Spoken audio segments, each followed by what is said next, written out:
Amados, uma história bastante interessante do grande profeta de Deus chamado Neemias. Neemias estava entre os judeus que ainda moravam fora de seu país, estava fora de Jerusalém. E Neemias era copeiro do rei. O copeiro era algo semelhante ao garçom, um garçom como hoje. Só que havia algo de interessante em relação ao exercício que ele executava, ou o trabalho que ele fazia. Neemias, ao servir a comida, ao servir o vinho ao rei, ele experimentava, ele provava daquilo que estava sendo oferecido ao rei. Neemias era uma pessoa de extrema confiança do rei, e ele tinha uma vida muito confortável, gozava de prestígio, tinha uma posição muito boa diante do rei. Mas na realidade, enquanto a vida de Neemias era estável, a vida de seus irmãos e seus patrícios não estava nada boa. E eis que de repente chega aos ouvidos de Neemias notícias acerca de Jerusalém. Um irmão seu atravessa de Jerusalém até Suzã, ou seja, ele percorre cerca de 1.600 quilômetros para levar notícias acerca de Jerusalém. E as notícias que ele traz a Neemias não são notícias agradáveis, não são notícias boas. E diz assim a palavra de Deus: veio Anani, um de meus irmãos, com alguns de Judá. Então lhes perguntei pelos judeus que escaparam e que não foram levados para o exílio e acerca de Jerusalém. Disseram-me: os restantes que não foram levados para o exílio e se acham lá na província estão em grande miséria e desprezo. Os muros de Jerusalém estão derribados e as suas portas queimadas. Essas foram as notícias que chegaram até Neemias. Os muros daquela cidade, as portas ainda continuavam destruídas. E os irmãos conhecem a história. A nação de Israel pegou diante de Deus. Deus enviou profetas que foram boca do próprio Deus para falar à nação, para advertir a nação a respeito de seus pecados. E a nação continuava pecando, até que Deus trouxe juízo sobre a nação de Israel. E o juízo consistia em que eles fossem levados para o cativeiro por um período de 70 anos. E assim como eles foram cativos na Babilônia, levados pelo rei Nabucodonosor. Passado o período do cativeiro, havia também uma mesma promessa de que eles iriam retornar. Deus usa a mão do Ciro, rei persa, através de um decreto. Ciro permite a volta do povo de Israel, a volta do povo de Israel que estava cativo na Babilônia para a sua cidade natal. E o povo vai através com Zorobabel, vai através com Esdras, o responsável pela retificação do templo. E pasmem, 13 anos após que Esdras tinha chegado a Jerusalém, os muros da cidade continuavam derribados, continuavam caídos, continuavam destruídos. Isso Neemias sabia. Disto Neemias tinha consciência. E uma das coisas bastante interessantes é que a gente pode perguntar: mas os muros tinham um grande significado para a cidade, porque os muros se constituíam numa proteção, numa guarda, num amparo contra os ataques do inimigo. Então as cidades normalmente eram todas cercadas através de muros e com suas portas. Era imprescindível que os muros fossem reconstruídos para que a cidade não ficasse vulnerável. Hoje a gente não vê muito isso. A preocupação do nosso governo é construir estradas, é construir viadutos, pontes, túneis. Mas naquele tempo era imperioso que as cidades fossem totalmente protegidas através dos muros. Ela era toda circundada de muros e era totalmente protegida. E as notícias que Neemias tem é que os muros continuavam, na realidade, caídos. E é nesse momento que a gente começa a perceber, a gente começa a entender como Deus usa as pessoas para estabelecer os seus propósitos, para estabelecer os seus decretos.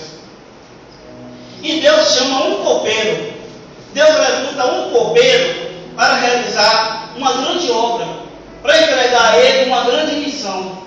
Mas uma das coisas que me chama na realidade a atenção é que a sensibilidade desse homem foi muito grande. Não existem evidências claras de que Neemias foi uma das pessoas que foi deportada durante o período de exílio. Ao que tudo indica, ele não nasceu mais em Jerusalém. Mas isso aqui é o que menos importa. O que mais importa é da maneira com que essa palavra, a notícia chegou a ele e a própria reação que ele esforçou. E a palavra de Deus me diz que, tendo eu ouvido as palavras, aceitei-me e chorei e lamentei. Quando Neemias recebeu as notícias a respeito de como estava a situação dos muros de Jerusalém, a atitude dele foi de grande sensibilidade. Ele não fez de conta, ele não passou ao lado, ele não ignorou aquela notícia. Ele assentou-se, lamentou e chorou. Porque ele sabia da grande necessidade daqueles muros estarem edificados. Mas ele não ficou só nisso. Ele também começou a jejuar e a orar. Eu olho para a palavra de Deus, eu fico às vezes imaginar quantos Neemias nós temos hoje nas nossas igrejas, no meio evangélico, no meio do nosso povo. Quantos Neemias nós temos entre nós preocupados ainda com a obra de Deus? Quantos Neemias temos entre nós que percebem que os muros da igreja estão derrubados e o mundo tem entrado? Quantos de nós percebem que existem pessoas lá fora que necessitam, que estão em grande miséria, necessitando da palavra, da pregação do Evangelho?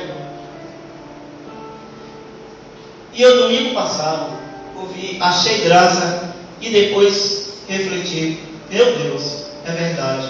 Quando o irmão Ailton disse 2012, pode vir quente que eu estou fervendo. Eu até dei risada quando ele falou essa expressão. Mas ouvi no coração do irmão um sentido de reflexão a respeito de tudo aquilo que ele vem fazendo dentro da obra de Deus, e ele disse que precisava fazer mais. Precisava fazer, na realidade, muito mais. Onde estão nossos líderes?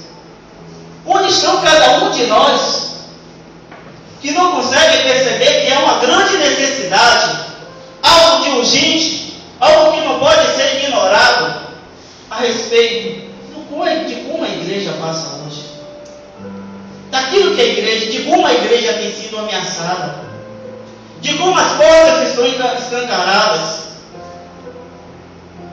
Quantos de nós tem visto isso? Ou simplesmente tem se acomodado, ou simplesmente tem balançado a cabeça e diz, não, isso é normal, isso é normal, isso é normal. Sem esboçar nenhuma reação, sem demonstrar nenhuma atitude. Mas Neemias, diante de tudo aquilo que ele viu, ele planteou. Aquilo incomodou. Ele começou a sentir toda a carga espiritual do seu povo. Ele começou a observar as necessidades. E eu acredito, naquele momento, ele foi invadido por uma graça, com um sentimento de dor, de compaixão, de misericórdia. E ali, depois do pranto, depois da dor, ele passou a jejuar e a orar. E mais uma vez eu fico parado e pensando, meu Deus, por que a igreja hoje ela não jejua e não ora? Por que a igreja hoje, através de cada um de seus filhos, tem largado mão daquilo que é essencial para a nossa vida espiritual, que é a oração? Por que não jejuamos mais? Por que não oramos mais? Por que fazemos culto? Por que realizamos cultos a Deus? Nos cultos a Deus tem tudo, a parte musical, a pregação, tem isso e aquilo, mas nós não temos gastado um tempo especial especial de comunhão e adoração a Deus. Verdade, Jesus. Gastamos muito pouco tempo em oração e queremos bênçãos. E queremos que as coisas aconteçam. As nossas orações têm sido aquelas coisas meio relâmpago. Ó Senhor, muito obrigado, misericórdia, Deus, amém, aleluia, glória a Deus e tudo. Queridos, uma das coisas que me chamou a atenção foi que esse homem recebeu a notícia no mês de Quislau. E quando ele foi se apresentar diante do rei, era no mês de Nisan. Quislau corresponde a novembro e dezembro. Nisan, a março e abril. Ele passou 4 meses de oração. Ele gastou 4 meses de oração. Período relativamente longo. Naquele momento ele não esboçou nada, ele não fez nada. Diante da necessidade, ele só passou a orar. Jejuando e orando. Jejuando e orando. Jejuando e orando. Por que não temos gasto tempo em oração? Por que temos orado tão pouco?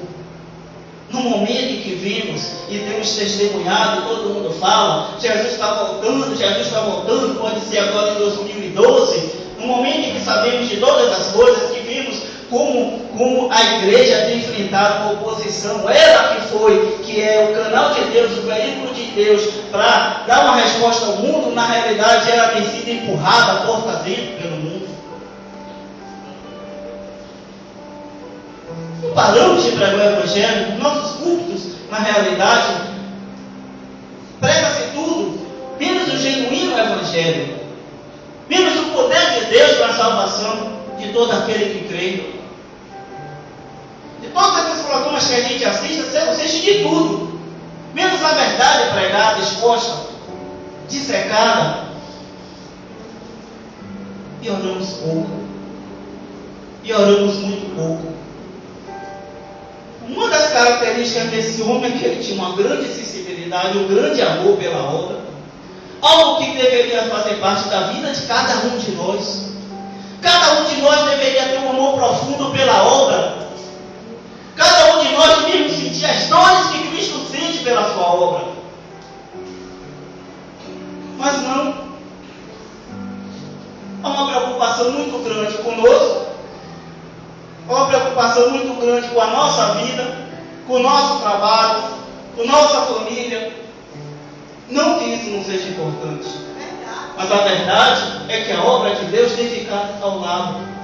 E Deus tem levantado alguns Neemias para poder gritar, para poder bradar, para poder carregar dos ombros sozinho a obra. E muitas vezes nós ficamos sentados apenas reclamando, apenas questionando, apenas por quê. E por que não fazemos? Se cada um fomos chamados para fazer a sua parte, para fazer parte de um organismo, para que esse organismo funcione de uma maneira perfeita, não só no domingo, mas na segunda, na terça, na quarta, na quinta, na sexta, no sábado, todos os dias, o sentimento ali dentro de que a obra do Senhor precisa ser realizada, precisa ser feita. Amém. E eu tenho visto, dentro da palavra de Deus, toda vez que Deus levanta um homem como Neemias, esses homens dão tudo de si, assumem uma grande responsabilidade. E nós não fomos chamados para ficarmos apenas sentados em bancos de igreja. Nós fomos chamados para fazer também a nossa parte.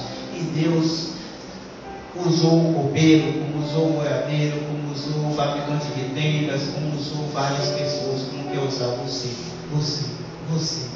cada um de nós. Ele quer usar cada um de nós. Cada um de nós precisa entender qual é o propósito de Deus para as nossas vidas, para que Ele possa usar, para que possamos ser vasos de bênçãos na obra dele, naquilo que Ele quer fazer, pelo crescimento da igreja, pelo crescimento do reino. Querido, a palavra chegou a Neemias. ele teve sentimento, ele teve grande sensibilidade, ele pensou naquilo, ele pensou não em si, ele pensou nos outros, qual a situação daquelas pessoas. Mas ele não fez nada de imediato. Ele não saiu alvoroçado, ele não se levantou correndo para fazer alguma coisa, ele parou e orou. Hoje, diante de Deus, eu peço, em nome dele, que aquele que se sentiu hoje de manhã, tocado por Deus, pelo Espírito Santo de Deus, a respeito dessa palavra, comece a orar, comece a buscar a Deus, como Neemias fez. Foram 4 meses de oração. E vocês podem perguntar, sim, foram só 4 meses de oração? Não. Além dos 4 meses, Neemias começou a planejar, a empreender, a determinar sua visão, a determinar o que ele faria, o que era necessário fazer para alcançar a sua meta, os seus objetivos. E ele, nesse meio tempo, idealizou, planejou. O que nós precisamos fazer, o que uma liderança de uma igreja precisa fazer, o que os líderes, pastores e cada um de nós individualmente precisamos fazer é planejar. É planejar da forma correta. É segundo o coração de Deus, segundo os propósitos de Deus. As últimas pregações aqui falaram muito. Vamos esquecer o que passou, vamos olhar para frente. Verdade.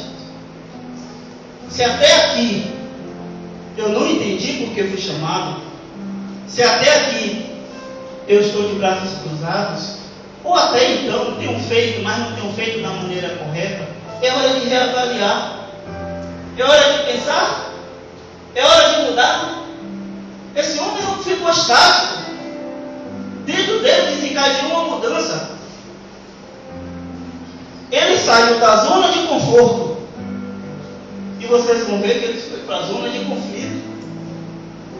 Ele mostrou a cara. Ele não era mais o mesmo diante das notícias que ele recebera. Ele mudou. Ele sabia que precisava agir.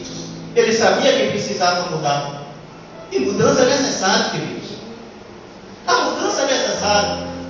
Eu não posso ficar nesse ano igual o ano passado, igual o ano retrasado.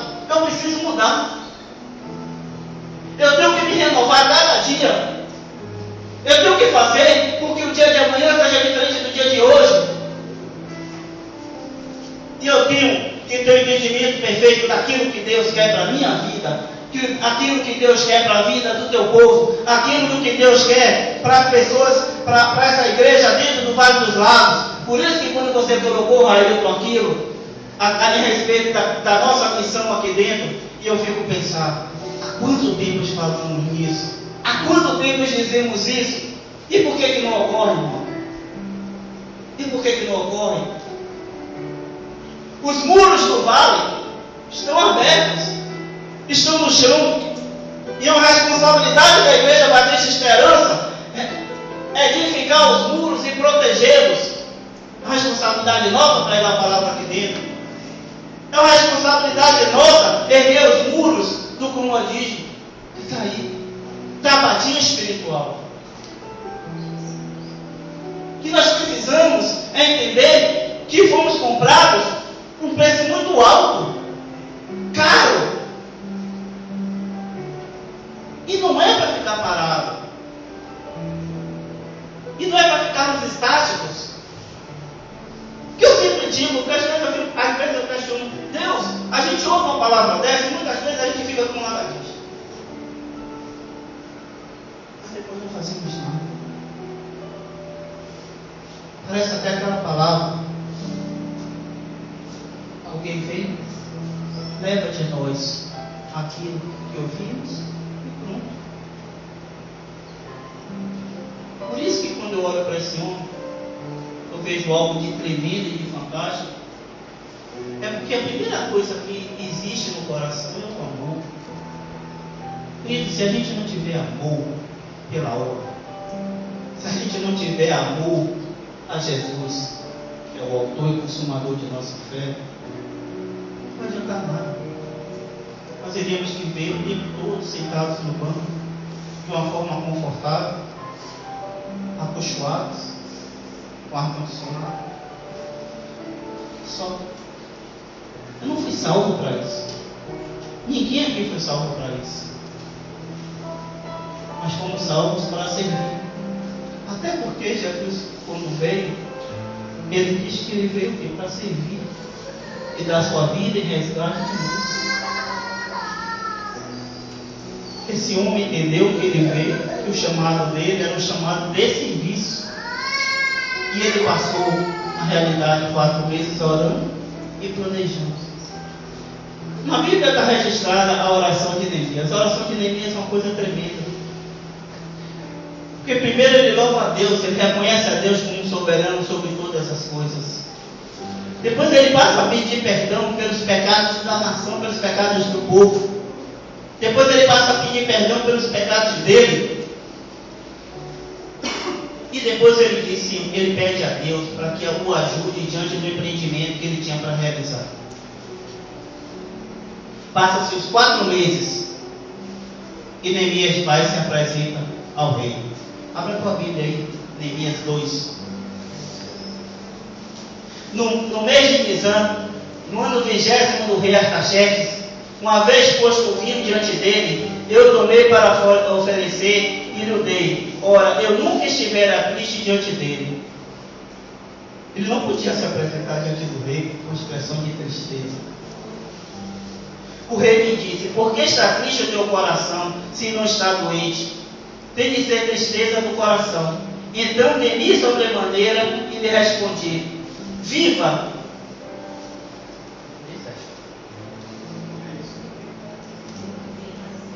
Então lhe respondi: viva o rei para sempre. Como não me estaria triste o rosto se a cidade onde estão os sepulcros de meus pais está assolada e tem portas consumidas pelo fogo?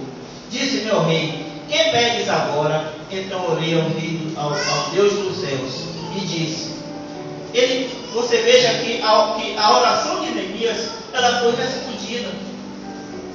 Neemias teve sucesso naquilo que ele esteve durante um período de 4 meses orando. Isso me dá garantia que eu sempre terei sucesso quando eu for orar da maneira correta, quando eu gastar o tempo correto em oração diante de Deus, quando a minha petição diante de Deus foi justa. E tem um hino que tem uma poesia maravilhosa, que diz assim: quem chora para Deus tem resposta, porque Deus não suporta ver a lágrima do crente não agir. Aleluia, amém. Quem chora para Deus tem resposta, filho. E muitas vezes quando a gente fala de chorar a Deus, na cabeça de muitos vem coisa de pentecostal, né?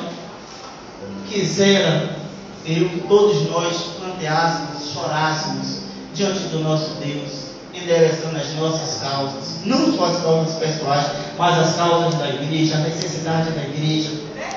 Aquilo que eu fico enxergando nos bastidores, dando cobertura ao pastor, dando cobertura à direção, dando cobertura à vida diária de BBC, ali no recúndio, orando, chorando diante de Deus, me brandeirando, me lamentando. Mas não fazemos. E muitas vezes só são críticas e críticas e críticas. Mas esse homem, quando na realidade orou, teve sucesso. Ele foi bem sucedido diante de tudo aquilo que ele necessitava. E a palavra de Deus disse: o que me pedes? E disse ao rei: se é do agrado do rei, que se der teu servo ache mercê em tua presença, peço-te que me envies ajudar a cidade dos sepulcros de meus pais para que eu a retifique. A primeira coisa, Deus, me permita, o rei, me permita que eu volte lá à cidade dos meus pais. O rei concedeu e disse a ele: marque tempo, ou seja, diga quanto tempo você precisa. Ele volta 12 anos depois. Então, ó rei, estando a rainha sentada junto dele, me disse: quando durará a tua ausência? Quando voltarás? Aprove ao rei enviar-me e marquei certo prazo. E ainda disse ao rei: se ao rei parece bem, dê-me cartas para os governadores da língua dos pratos, para que me permita passar e entrar em Judá. Então o rei pegou e deu carta para que ele pudesse ter livre acesso até chegar a Jerusalém. como também carta para Asaf, guarda das matas do rei, para que me dê madeiras para as vigas das portas da cidade do templo, para os muros da cidade e para a casa em que eu deveria alojar. E o rei pegou e deu. Então o rei deu acesso a ele. Então o rei deu cartas para que ele pudesse passar livremente. Então o rei deu autorização para que ele levasse as madeiras necessárias para a reconstrução dos muros das portas. E de quebra, algo que ele não pediu, o rei deu a ele segurança. Deu oficiais para levarem ele chegar ao local determinado onde ele necessitava. E a gente percebe, a gente vê que um Deus que é tremendo, que é poderoso, ele quer abençoar o teu povo. Ele quer abençoar, ele quer abençoar a mim, ele quer abençoar você. E muito além daquilo que eu peço. Muito além daquilo que eu peço. Porque o nosso Deus é um Deus abençoador. Basta pedir. Mas nós não sabemos pedir. Nós está batendo. Mas às vezes a gente está batendo errado. E o interessante de todas essas coisas, querido, a coisa mais interessante de todas essas coisas é que Neemias se preparou. E Neemias partiu. Ele parte para Jerusalém. Depois de 4 meses de oração e planejamento, ele parte para Jerusalém. Se você quer planejar, irmãos, se você quer planejar a sua vida agora, de agora em diante, se você quer arrumar a sua vida, pensando nos propósitos de Deus, para a sua igreja, para você, para a sua família, como Deus pode te usar no seu trabalho, na sua escola, no seu dia a dia, ore a Deus, busque a Deus, planeje, ouse mudar, ouse ser diferente. Vou dizer uma coisa, um segredo para vocês: Deus não gosta de pessoas certinhas não, viu? Deus não gosta de gente quadradinha não. Deus gosta de pessoas ousadas, de pessoas valentes. Deus gosta de pessoas obedientes. Deus gosta de pessoas que quando é dado um propósito a cada um de nós, a gente não questiona e vai lá e faz e executa. Porque muitas vezes a gente pensa, não, Deus gosta de pessoas ousadas na obra, ousadas em levar a palavra, em desafiar o diabo. É disso que Deus gosta. Mas Neemias chega lá. Tem mais coisa a aprender com Neemias. Olha o que a palavra de Deus me diz em Neemias 2:11. Cheguei a Jerusalém. Cheguei a Jerusalém, onde estive 3 dias. Então, à noite me levantei, e os poucos dos homens comigo. Não declarei a ninguém o que Deus me pusera no coração para eu fazer em Jerusalém. Veja que interessante. Neemias chegou em Jerusalém, ele não fez festa, não tocou foguete, não disse nada a ninguém, não falou para ninguém do seu propósito, e durante 3 dias ele só fez observar. O que é que eu aprendo disso daqui? Quando você estabelecer seu propósito, não diga nada a ninguém, não fique falando nada para ninguém, não conte nada a ninguém. É um trato entre você e Deus. Entre você e Deus, só unicamente. Não precisa ficar lardeando, falando para A, nem para B, nem para C. Até por conta que o diabo vai tentar destruir aquilo que você está querendo realizar. Fala conosco, Jesus. Tenha calma. Obrigado, Deus. Entre. Observe. Fique calado. Fique só observando. Só observando. Não tenha pressa. Não precisamos de pressa aqui agora. Porque já oramos, porque Deus já falou que aquilo que a gente tem que fazer, nós já estamos planejando, e na hora que você entrar para agir, não tenha pressa. Fala, Deus. Não tenha pressa. Não queira que os outros saibam que tudo aquilo que você tem para fazer. Não tenha pressa em mostrar para a igreja, ou para A, ou para B, para C, seja lá para quem for, os teus propósitos. Calma. É preciso ter calma nesse momento. Obrigado, Deus. É preciso ter muita calma. E observe. E observe. Ele foi, não disse aos magistrados, não disse ao povo, não disse nada a ninguém. Porque quando ele chegou, ele não tinha estado antes de Jerusalém. Ali agora ele foi testemunhar de como as coisas estavam. E ele comprovou que o povo estava em miséria, que os muros estavam no chão, as portas estavam derribadas, tudo estava destruído. E ele viu que a obra não era fácil. Nada é fácil na obra de Deus. Nada é fácil. Como não foi fácil para Deus mandar Jesus ir para uma cruz. Nada. Mas ele já parou. Ele não desanimou. E depois que ele faz toda a avaliação necessária, é que ele relata às pessoas aquilo que ele vai fazer. E ele começa. E agora sim ele entende que precisa das pessoas. Por isso que quando a igreja faz um planejamento, por isso que quando o pastor, a diretoria apresenta o programa, esse programa não é só dele. É de Deus para o bem da igreja. E é preciso que cada um de nós também participemos, ajudemos, cooperemos. Apesar ou ainda de eu não fazer parte de uma diretoria que é algo apenas nominal, mas cada um de nós foi chamado para servir. E precisamos servir tentando aquilo que é o melhor.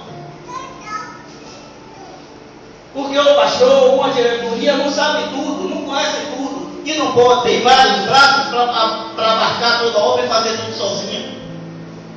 Então é necessário que cada membro, que cada um de nós façamos a nossa parte. Porque quem avalia o meu serviço é Deus. Pode ser simples e pequenininho aos olhos dos homens, mas de uma grandiosidade, de uma exuberância diante de Deus. Até porque quando estivermos naquele dia prestando conta de tudo aquilo que fizemos, é Ele que vai nos galardoar.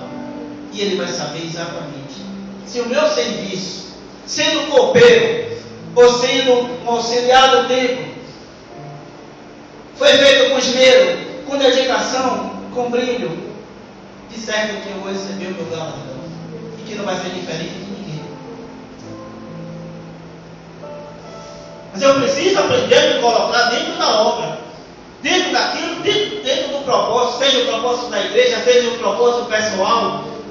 Eu preciso ter uma consciência daquilo que eu necessito fazer. E Neemias arregimentou todo o povo, e o povo começou alegremente a levantar os muros. Mas, queridos, nesse meio termo, as oposições, elas vão surgir. Alguém vai bater em você e vai dizer assim: para que você está fazendo isso? Para que você está servindo? Deixa de besteira. Essa coisa de estar dentro da igreja, servindo a igreja, que besteira. Vai cuidar de sua vida. Não, você não precisa dar tanto tempo para a igreja, você não está ganhando para isso. Você não é o pastor. O diabo vai soprar. O diabo vai usar irmãos mais fracos na fé para tentar dizer a você: pare, não faça não precisa fazer, para que isso? Deixa de besteira. Para que você ser um bom evangelista? Para que você sair pregando o evangelho no bar? Se você pode estar usando esse tempo para o seu descanso. O diabo vai bater e vai tentar me impedir de realizar a obra, como fez com Neemias. A palavra de Deus em Neemias 4 diz: e tendo Sanbalá ouvido que edificávamos os muros, ardeu em ira e se indignou muito, escarneceu dos judeus. Então falou na presença de seus irmãos e do exército de Samaria e disse: que fazem esses fracos judeus? Permite-lhes a isso, sacrificarão, darão cabo da obra num só dia, renascerão a casa dos montes, dos montões de pó e de pedra que foram queimadas. Estava com ele Tobias e Amonita, e disse: ainda que edifique, vindo uma raposa, derribará o seu muro de pedra. Tobias, Sanbalás, não existir na minha vida, na sua vida, na vida da igreja. Não existir pessoas que vão fazer contra, que vão querer fazer tudo ao contrário para que a obra de Deus não cresça, para que você não cresça espiritualmente, para que a igreja não cumpra o seu papel. E nós não podemos ignorar que vivemos dentro de uma batalha espiritual. A gente não pode fechar os olhos. Eu tenho certeza que na hora dessa palavra, muita coisa agora, nesse momento, vai ocorrendo dentro de você.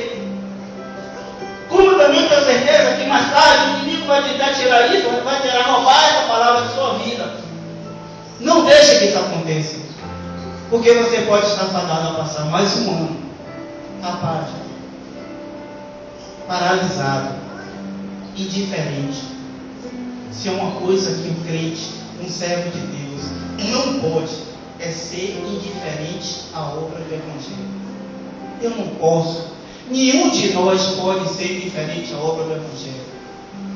Cada um de nós nós temos que sermos cônscios da nossa responsabilidade diante do nosso chamado. E nós não fomos chamados apenas para ficarmos sentados dando glória a Deus e a Deus. Não fomos chamados apenas para ficarmos num ambiente confortável. Porque Neemias, ele saiu do conforto, ele saiu de onde ele estava, da sua posição, do seu estado social, para trabalhar, para ajudar, para se dar em prol dos seus irmãos. E eu tenho certeza que há muitas famílias, há muitos lares, precisando reviver os seus números.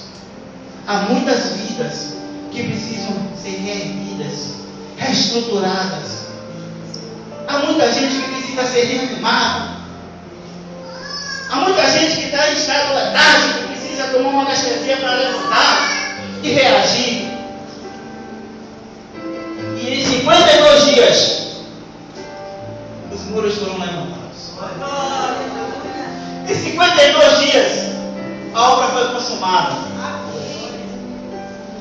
E esse homem viu, com todo o sacrifício, com toda a oposição, a ponto de botar com uma mão, botava um tijolo, e com outra mão ele tinha uma arma aqui empunhada para se defender contra os inimigos. E você, com a mão, se lance para a obra, com a outra, segure a palavra e punha o escudo do Espírito de Deus para te proteger. Precisamos acordar. A história de Neemias é muito bonita. Mas eu não vou usar aqui hoje de manhã, como algumas vezes eu tenho feito, e pedido para dizer quantos Neemias temos aqui. Você sabe. Você tem consciência se precisa ou não também se tornar um Neemias nessa manhã. Você sabe o que é necessário mudar. Por isso, para que você possa chegar, não ao término de 52 dias, porque o tempo dele foi 52 dias, mas quando você possa chegar naquele dia triunfal, naquele momento glorioso, em que estivermos partindo, em que estivermos nos unindo com o nosso Senhor, nós teremos a consciência de que combatemos o bom combate e que fizemos tudo aquilo que era necessário fazer. Quando o Senhor, que é o justo juiz, chegar diante de nós e nos arguir a respeito de nossas obras, Ele ali possa sorrir, você também possa sorrir, dizer: eu fiz tudo que era para fazer, eu cumpri o meu ministério, eu cumpri tudo aquilo que o Senhor tinha pedido para mim. Amados, não decepcione a Deus. Ninguém aqui nessa manhã. Não vamos decepcionar Deus. Vamos, na realidade, alegrados diante de tudo aquilo que a gente precisa fazer. Esse é o recado dele nessa manhã para a sua vida, para a minha vida, para a vida da Igreja Batista Esperança. Desperta, ó Deus, desperta a liderança, desperta, ó Deus, o teu servo, o anjo que o Senhor colocou aqui nessa manhã. Desperta, ó Deus, cada membro, cada uma das pessoas aqui presentes, para que sejamos ousados, para que sejamos valentes, para que possamos trabalhar na obra de uma maneira incondicional, para que possamos trabalhar para vermos nesse tempo progredir, para vermos essa obra aqui dentro do vale crescer, para que possamos ver as nossas famílias alegres, satisfeitas e unidas, para que possamos ter e viver dentro de um ambiente que trabalhamos, pregando a palavra, mostrando às pessoas o quanto é importante receber, ter a Jesus como o Senhor de suas vidas. E eu rogo a Deus para que isso não seja jogado apenas ao vento, e que cada um pegue e receba, e ao receber, acima de tudo, não se torne apenas um ouvinte, mas um praticante. e glória do nosso Senhor Jesus Cristo. E se você entendeu tudo isso, dê agora um brado de glória. Glorifica a Deus.